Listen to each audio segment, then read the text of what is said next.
Bienvenidos a Crucigrama, el podcast sobre el cristianismo práctico. ¿A qué se parece seguir los pasos a Jesús? ¿Cómo vivir en una cultura hostil a la divinidad? Estas son preguntas que exploramos al acoplar nuestra mente y corazón a Jesús. Todos los pasajes de la Biblia citados son de la Reina Valera contemporánea. Puedes seguirme en Twitter, @kingdom_saint. Camina con el Señor y serás una bendición. Favoreciendo lo desfavorable, la gracia de Dios. Y cuando hablamos de gracia, podemos pensar en dos significados diferentes. Podemos pensar en referencia a una persona. Si decimos que esa persona está llena de gracia, queremos decir que se ve elegante o tal vez sea muy agradable, y nos estamos refiriendo tal vez a su conducta, su comportamiento, su belleza estética. Pero si hablamos sobre el comportamiento de una persona hacia otra persona, por ejemplo, yo puedo decir, nuestro jefe fue agraciado con nosotros. Ahí la palabra adquiere otro significado, como el de mostrar favor, el mostrar bondad, ser bondadoso o mostrar compasión, ser compasivo. Y en este segundo ejemplo, la gracia implica mostrar favor hacia alguien. Y el favor se puede mostrar porque pues, te gusta la persona o porque quieres algo de la persona o simplemente porque eres bondadoso. La bondad de tu corazón te mueve a hacerle favor, a darle favor. Te compadeces de la persona. Y en este último contexto encontramos compasión y gracia, esas dos características a menudo juntas cuando nos referimos al carácter de Dios. En nuestro idioma, mostrar gracia hacia alguien generalmente significa que esa persona pues no ha hecho nada para merecerlo o justificarse. Cuando esta palabra se utiliza para describir el carácter de Dios, significa mucho más que eso. Nosotros podemos mostrar generosidad o compasión hacia alguien que lo puede merecer en sus ojos y aún así lo llamamos gracia. Pero Dios muestra su favor, compasión y piedad a los desfavorables, que somos nosotros. No hay absolutamente nada con lo que podemos sobornar a Dios o hacer que se interese por nosotros, aparte del hecho de que somos su creación y Él tiene un interés apasionado y puro por nosotros, como lo tiene un padre hacia sus hijos y un esposo hacia su esposa. Pero volvemos aquí a nuestro pasaje principal en Éxodo 34:6. El Señor, Dios clemente y compasivo. Examinamos esa primera palabra la semana o hace 2 semanas atrás, no me acuerdo ahora cuándo, y examinamos esa palabra y vimos que esa palabra tiene un significado como de vientre. Es la palabra hebrea rakum. Pues esta segunda palabra, compasivo, es la palabra hebrea kanun. Y esa palabra, ambas palabras, rakum y kanum, compasivo y clemente o compasivo y misericordioso, aparecen casi exclusivamente entre sí a través de todos los textos hebreos. Nosotros usamos la palabra gracia para describir muchas cosas diferentes, incluyendo cómo las personas tratan a los demás y los tratan favorablemente, ¿no? Les están demostrando gracia. Y cómo la gente se presenta ante los demás. Si nos presentamos elegantes, agradables, pues aparentamos tener gracia. Y este mismo doble significado existe en el hebreo. Al rastrear la palabra a través del Antiguo Testamento podemos obtener una mejor comprensión de lo que es la gracia y cómo podemos depender de ella.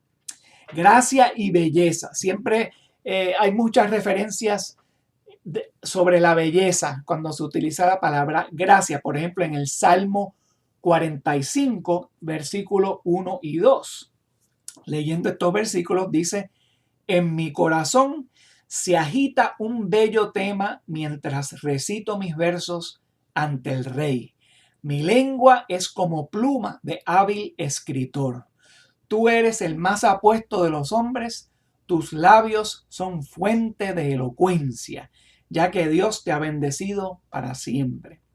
La metáfora que presenta el salmista aquí representa las palabras del rey como fuente de elocuencia. En el hebreo, eso es canún, fuente de gracia. O la forma de hablar o el resultado del discurso están llenos de gracia. A menudo nosotros admiramos a los que tienen una forma de hablar elegante, sin crítica, sin prejuicio, sin arrogancia, sin insolencia. Esas cosas son lo opuesto de la gracia. Y la gente es atraída por aquellos cuyas palabras están llenas de gracia. Su forma de hablar es acogedora porque es favorable para los que los están escuchando.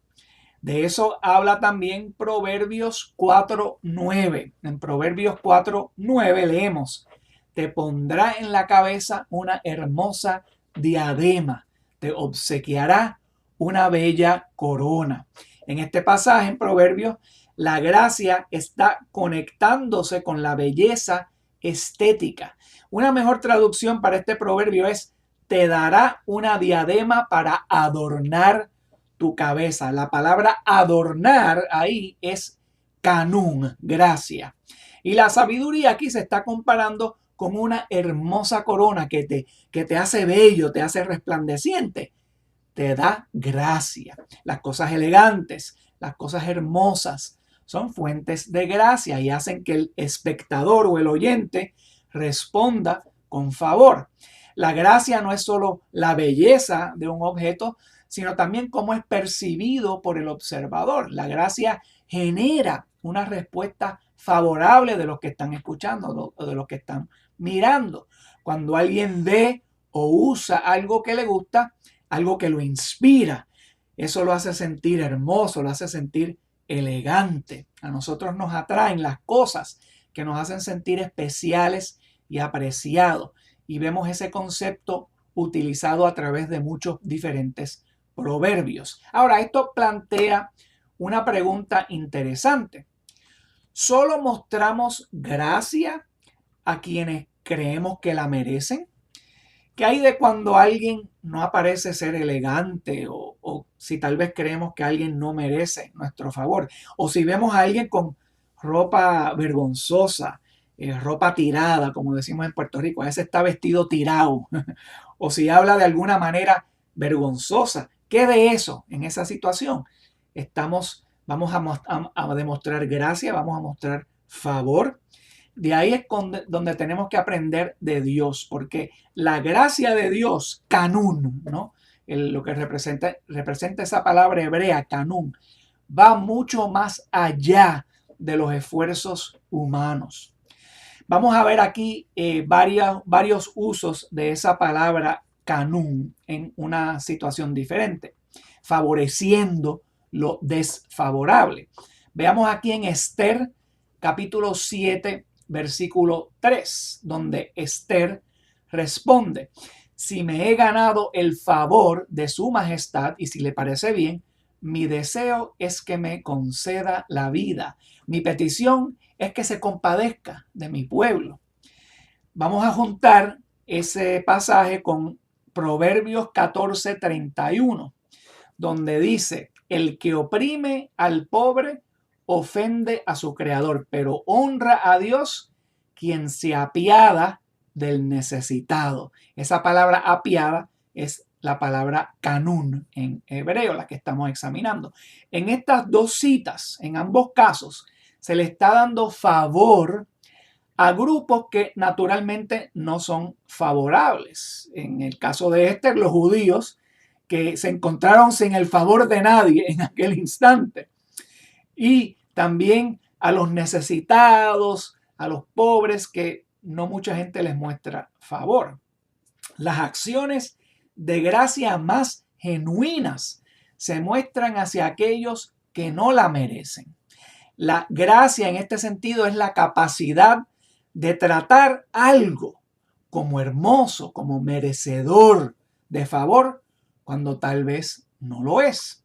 Como vemos en el pasaje de Esther, uno de los usos más consistentes de el favor es encontrar o dar favor a los ojos de otra persona, a los ojos de alguien.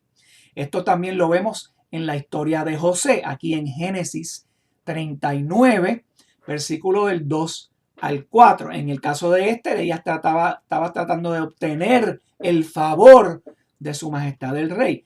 Aquí en el caso de José, él obtiene el favor de Potifar. Leamos aquí en Génesis 39 del 2 al 4. Dice, ahora bien, el Señor estaba con José y las cosas le salían muy bien. Mientras José vivía en la casa de su patrón egipcio, este se dio cuenta de que el Señor estaba con José y lo hacía prosperar en todo.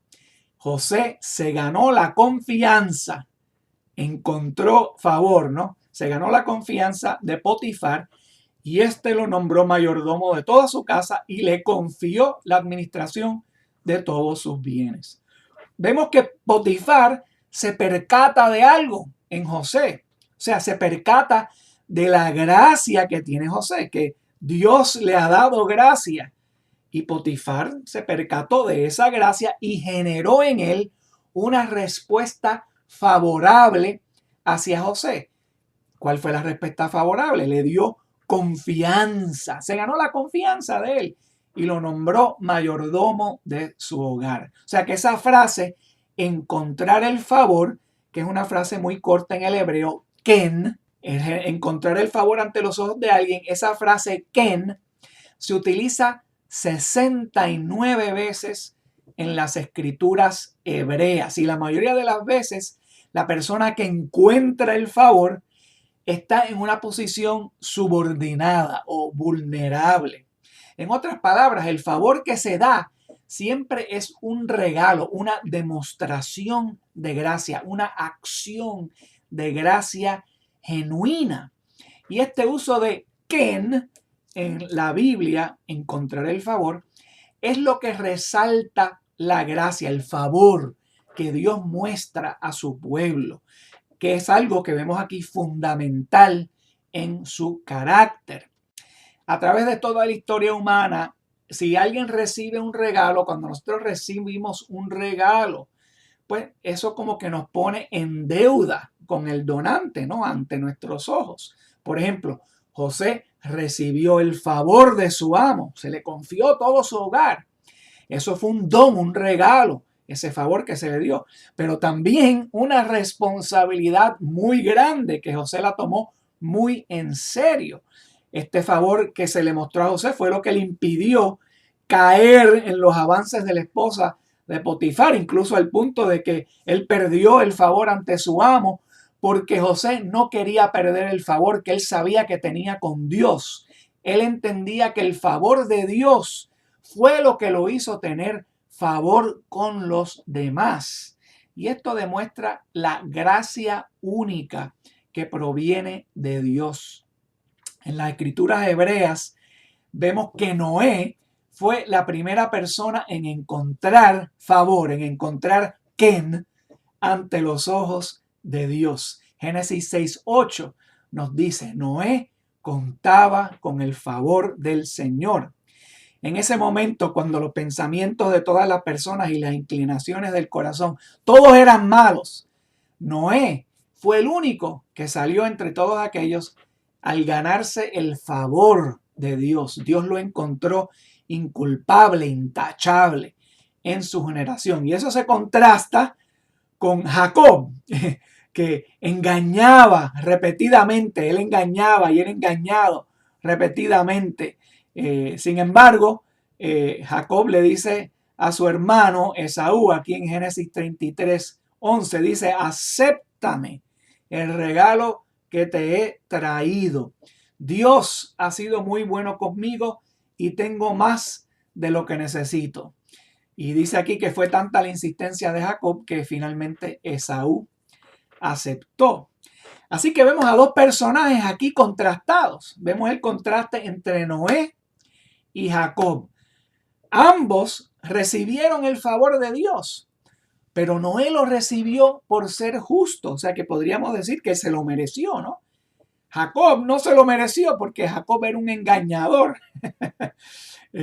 Y esto es único entre las culturas de esa generación. Muchas culturas creen en mostrar gracia a quienes se lo merecen. Pero la Biblia fue uno de los primeros escritos que elevó el valor de mostrar generosidad y favor, de mostrar gracia hacia los que no se lo merecen. Esto fue muy escandaloso en el mundo antiguo y todavía hasta el día de hoy sigue sorprendiendo a la gente. Mire cuánto sorprendió Jesús al mostrar gracia a los leprosos, hacia las prostitutas, hacia los que no se merecían la gracia. Eso fue el escándalo de Jesús, el escándalo entre los fariseos y los saduceos. Pero entendemos cómo Dios trasciende la razón humana para mostrar favor hacia aquellos que no lo merecen. Él favorece a los desfavorables. Eso es una característica única en Dios. Y nos ayuda a entender el significado de lo que Él dice en Éxodo 34, que está muy atado al incidente del becerro de oro. Una ocasión que tal vez pues Dios hubiese sido justificado en eliminar el pueblo y castigarlos a todos por ese incidente. Pero Dios muestra favor, da su favor a aquellos desfavorables en ese instante. Y a través de toda la historia de Israel, Él sigue mostrándoles favor, a pesar de ellos no poder mostrar esa lealtad consistente. Dios fue consistente en su gracia, porque esa es una de las características que lo definen.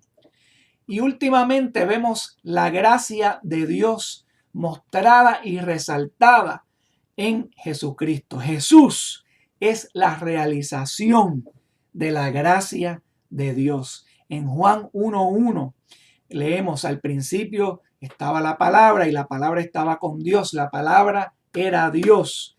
Y en el versículo 14, la palabra se hizo carne y vino a vivir entre nosotros. Dice Juan: hemos visto su gloria, la gloria del único Hijo que vino del Padre, lleno de gracia. Aquí en el griego, la palabra que se traduce como gracia es la palabra griega charis. Y charis es un don inmerecido, algo que no puedes permitirte, algo que no puedes ganar, algo que no se puede conseguir, solamente otro te lo puede conceder. Y esto está en consonancia con esa singularidad de la gracia de Dios, el favorecer lo desfavorable. En el hebreo, kanun o ken, y en el griego, charis, que significa un don o un regalo, algo que me están regalando que no lo merezco. No lo obtengo porque soy bueno o porque lo merezco, sino por la gracia o el favor que otro me ha mostrado. Y aquí Juan dice que en Jesús, en carne, vemos la gracia y la verdad. En Él se demuestran, se realizan estas dos cosas. Jesús es la encarnación de todas las características de Dios. Como dice el autor hebreo en Hebreos 1:3, dice: el Hijo es el resplandor de la gloria de Dios y la representación exacta de su ser, dice el autor de los Hebreos. Pablo dice en Colosenses 2, versículo 9, dice: en Cristo toda la plenitud de la deidad vive en forma corporal. O sea que Cristo siempre nos está demostrando los atributos del carácter de Dios de muchas diferentes formas, de formas que podemos apreciar porque Él estuvo en la carne y nos muestra la práctica de todos estos atributos del carácter de Dios. Por eso siempre estamos haciendo esa conexión entre las palabras hebreas que se traducen, que estamos traduciendo sobre los atributos del carácter de Dios, y la palabra griega que se usa para vincularse a ese carácter de Dios en Cristo Jesús, porque en Cristo vemos todas estas características realizadas. Por supuesto, Jesús exhibió compasión y gracia de maneras que ningún otro ser humano fue capaz de hacerlo. En Juan nos dice, en Juan capítulo 1, versículos 16 y 17, dice, por su plenitud todos hemos recibido gracia en lugar de gracia ya dada. O sea, gracia sobre gracia. Eso es un concepto que en nuestra mente limitada no nos podemos imaginar, porque podíamos decir, bueno, ya tenemos gracia, eso es suficiente, tenemos un don, tenemos el favor de Dios, ¿qué más queremos? Pero Juan dice, no, en Jesús hemos recibido gracia sobre gracia. Gracia y más gracia. Y dice él en el versículo 17, porque la ley fue dada por medio de Moisés, pero la gracia y la verdad, caris y la verdad, llegaron por medio de Jesucristo. Un concepto muy importante de entender. Solamente Jesús nos mostró lo que de verdad es gracia en su forma, en su persona, en sus acciones, en la muerte que Él se dio por nosotros, la gracia mayor, no, el favor mayor que nos ha demostrado Él. Ese prólogo en el Evangelio según San Juan enfatiza que Dios nos ha mostrado algo significativo por medio de Jesús. Gracia por encima de gracia. Recibir regalos que no merecemos es una cosa, pero recibir dones que no merecemos, dones que no podemos ni imaginarnos, uno encima de otro, en abundancia, eso fue lo que vino a traer Jesús, que él describe en Juan 10:10. La vida al máximo. Y eso es algo pues que nosotros los cristianos estamos aprendiendo, ¿no? Al caminar en los pasos de Jesús. Cada día, cada problema, cada situación que enfrentamos es una situación donde Dios prueba nuestros corazones. A ver si estamos dependiendo de su gracia. Y estamos siendo personas que demuestran gracia hacia los que no, hacia los que queremos, que no merecemos, pero tenemos que entender que nosotros somos los primeros que no nos merecemos esa gracia. Entonces, si entendemos que nosotros no merecemos gracia y la aceptamos de Jesús, la aceptamos de parte de Dios, ¿qué entonces nos impide en nosotros mostrar o dar gracia, dar favor a quienes no se lo merecen? Eso es un fundamento del carácter de Dios y algo que se resalta en Cristo, y nosotros como sus discípulos debemos de ser personas que cuando otros nos miran y otros nos escuchan, de nosotros deben de salir palabras y hechos llenos de gracia, porque así entonces estamos mostrando ese resplandor de Jesús que debe resplandecer de nosotros si es que de verdad tenemos el Espíritu Santo.